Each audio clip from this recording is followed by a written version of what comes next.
upon the 13th Amendment would contribute towards creating the necessary conditions for such reconciliation. The Prime Minister observed recently that the Tamil population in Sri Lanka had legitimate grievances, and our emphasis has been to persuade the Sri Lankan government that we must move towards a new system of institutional reforms, where the Tamil people will have a feeling that they are equal citizens of Sri Lanka and they can lead a life of dignity and self-respect. That is our outlook towards this issue. So, you see, when the Lessons Learned and Reconciliation Commission issued their report, an official spokesman made a statement in regard to that report. And this is what he said in that statement that was made on December 25, 2011. In this context, we have been assured by the government of Sri Lanka on several occasions in the past of its commitment towards pursuit of a political process through a broader dialogue with all parties, including the Tamil National Alliance, leading to the full implementation of the 13th Amendment to the Sri Lankan Constitution, and to go beyond so as to achieve meaningful devolution of powers and genuine national reconciliation. We hope that the government of Sri Lanka, recognizing the critical importance of this issue, acts decisively and with vision in this regard. We will remain engaged with them through this process and offer our support in the spirit of partnership.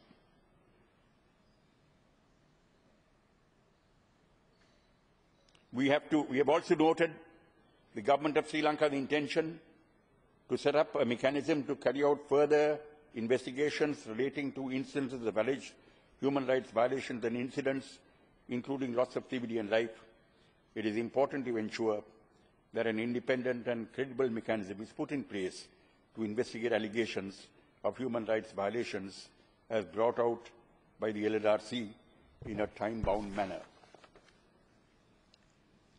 Recently, the Foreign Minister of India was here, and he made a statement. There was a joint statement or a statement made by the Foreign Minister in the presence of the Foreign Minister of Sri Lanka. In the course of its statement, this was made, the Prime Minister was here, the Foreign Minister was here from 16th to 19th January 2012, and this was what was contained in the statement. India is committed to the unity, sovereignty and territorial integrity of Sri Lanka. It's our hope that the vision and leadership that resulted in an end to armed conflict will now be employed in the quest for a genuine political reconciliation. We look forward to progress in the ongoing dialogue process in order to address this issue in a timely manner. We will continue to work with the government of Sri Lanka and help in whatever way we can to take the process forward in a spirit of partnership and cooperation. We have noted the many constructive recommendations contained in the recently released report of the Lessons Learned and Reconciliation Commission LLRC. These recommendations, when implemented, would mark a major step forward in the process of genuine national reconciliation to which the Sri Lankan government is committed. Sri Lanka must seize the opportunity. The government of Sri Lanka has on many occasions conveyed towards its commitment to move towards a political settlement based upon the full implementation of the 13th Amendment to the Sri Lankan Constitution and building on it so as to achieve meaningful devolution of powers. We look forward to an expeditious and constructive approach to the dialogue process. We believe the continuation of the dialogue between the government and the TNA would pave the way for a political settlement, including under the rubric of the Parliamentary Select Committee. I discussed this matter with His Excellency the President this morning. The President assured me that he stands by his commitment to pursuing the 13th Amendment plus approach. So this is what the Indian government has always been saying, even when the matter came up in Geneva, and India had to make a decision in regard to what it would do at Geneva.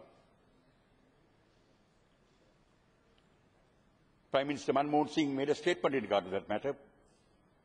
He made a statement in regard to that matter in the Lok Sabha, in the course of which we said, Prime Minister Manmohan Singh announced on Monday that India was inclined to vote in favour of a resolution on promoting reconciliation and accountability in Sri Lanka at the ongoing 19th session of the UN Human Rights Council in Geneva.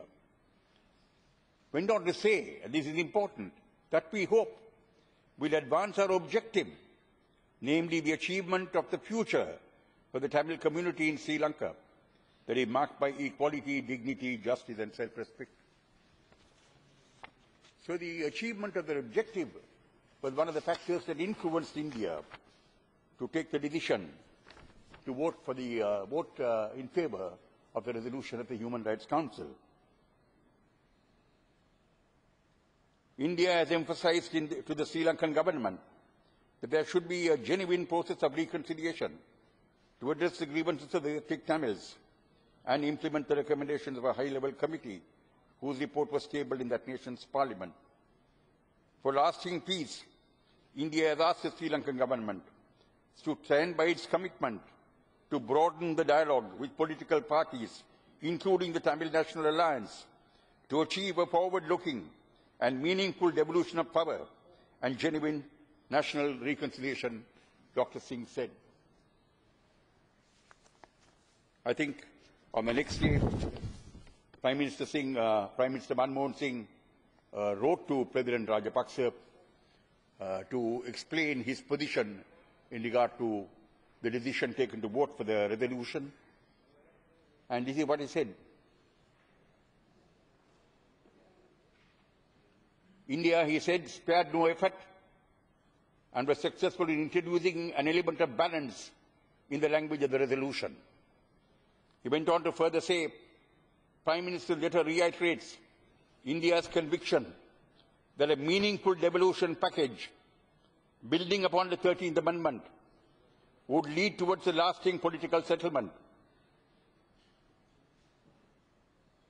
of all outstanding issues, in particular the grievances of the Tamil community in Sri Lanka, and create a condition in which all citizens in Sri Lanka, irrespective of their ethnicity, can find justice, dignity, equality and self-respect.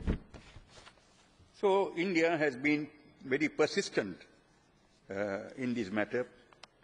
And I think there was a statement which was made more recently. It was made in June 2012, where again this matter has been raised, where the Prime Minister met with the President of Sri Lanka, President Mahinda Rajapaksa, on the sidelines of the conference of the UN. The Prime Minister once again underlined the great importance we attach in India to the ability of the Tamil people to lead a life of dignity as equal citizens of that country. India's Foreign Secretary, Ranjan Mathai, was reported at Rio de Janeiro as stating. Not the sidelines of the UN conference, but the conference held by the UN at Rio de Janeiro in regard to certain issues. So this is the position. And I would read, sir, finally, in regard to the Indian question, the interview given by Shiv Shankar Menon, the National Security Advisor, when he came to Sri Lanka in June this year.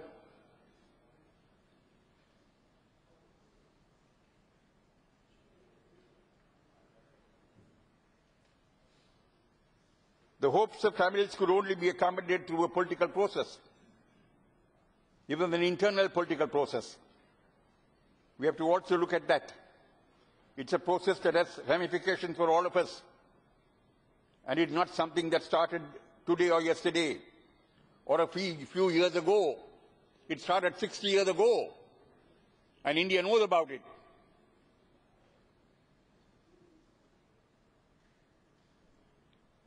I have told you that we would like a united Sri Lanka within which all communities feel they are in control of their own destiny and they are satisfied.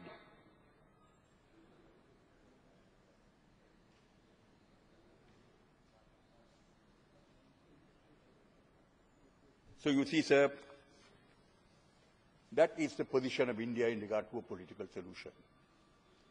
India is a country which has been committed to the unity, sovereignty, and territorial integrity of Sri Lanka beyond question. As one who has interacted very closely, I can say for certain that India is a country which has absolutely no reservations, no second thoughts in regard to that matter. They value that the most. But at the same time, it's a country which feels that the Tamils in Sri Lanka must have their place as equal citizens.